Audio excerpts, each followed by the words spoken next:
আসন্ন নির্বাচনে অবাধ, সুষ্ঠু ও ভয়মুক্ত পরিবেশে শান্তিপূর্ণ ভোটগ্রহণ নিশ্চিত করতে পুলিশ সব ধরনের প্রয়োজনীয় পদক্ষেপ নেবে।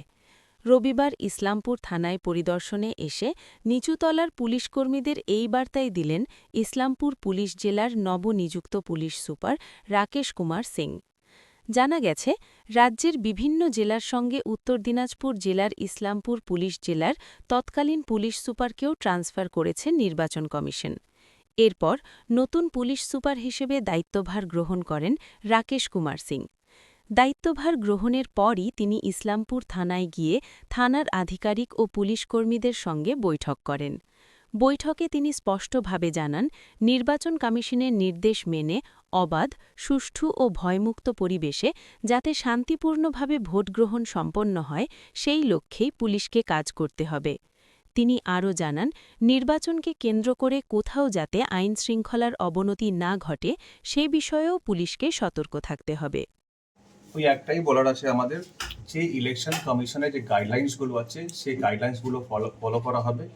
আর আমাদের যে মূল লক্ষ্যটা আছে, যেটা কি free, fair and peaceful election হোক, সেটাই আমাদের লক্ষ্য, সেটাই আমরা করাবো। জেলাতে আপনি পোস্টেড, সেখানে দুটো বর্ডার আছে গুরুত্বপূর্ণ, একটা বিহার সীমান্ত এবং আরেকটা হচ্ছে ইন্দো বাংলা সীমান্ত এলাকা। একটা বিস্তৃত এলাকা আছে। তো সেক্ষেত্রে রীতিমতো আমরা দেখি পুলিশের রুট মার্চ, নাকা চেকিং, এরিয়া ডমিনেশন এগুলো হয়। ইতিমধ্যেই সিএপিএফ এসছে, তারা জেলা পুলিশের তত্ত্বাবধানে সেই কাজগুলো করছে। কি বার্তা দিতে চাইবেন সাধারণ মানুষের উদ্দেশ্যে বা পুলিশ আধিকারিক? আমি যেটা আবার বললাম আপনাকে, কি মানে ইলেকশন যেটা ভয়মুক্ত হয়, নিরপেক্ষ হয়, শান্তিপূর্ণ হয়, যা যা করণীয় সেটা কিন্তু আমরা কিন্তু গ্রাউন্ডে করছি। আমাদের সিএপিএফ সঙ্গে রুট মার্চ চলছে, কনফিডেন্স বিল্ডিং মেজার চলছে, নাকা চলছে বিহার বর্ডারের, এরপর যে আমাদের যে ইন্টার স্টেট বর্ডার আছে সেখানে চলছে, এরপর ইন্টারন্যাশনাল বর্ডারে চলছে। এর সাথে সাথে আমাদের এসএসটি, এফএসটি মাঠে আছে। আমরা কিন্তু বিভিন্ন arms, ammunition, drugs, cash, liquor সবগুলো কিন্তু সিজার করছি। যেগুলো লাইসেন্স আর্মস আছে সেগুলো কিন্তু সিজার করা হচ্ছে।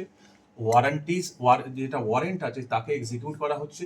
তো যা যা করণীয় আছে একটা পিসফুল ইলেকশন করার জন্য, একটা ফ্রি ইলেকশন করার জন্য, ফেয়ার ইলেকশন করার জন্য, সেগুলো সবই কিছু করা হচ্ছে। স্যার, একটা বিষয় বলছিলাম যে যেহেতু ভারত বাংলাদেশ সীমান্ত বিধানসভা হচ্ছে গোয়ালপুকুর, ইসলামপুর এবং চোপড়া, এই বিধানসভাগুলোর উপরে কিভাবে নজরদারি চলবে?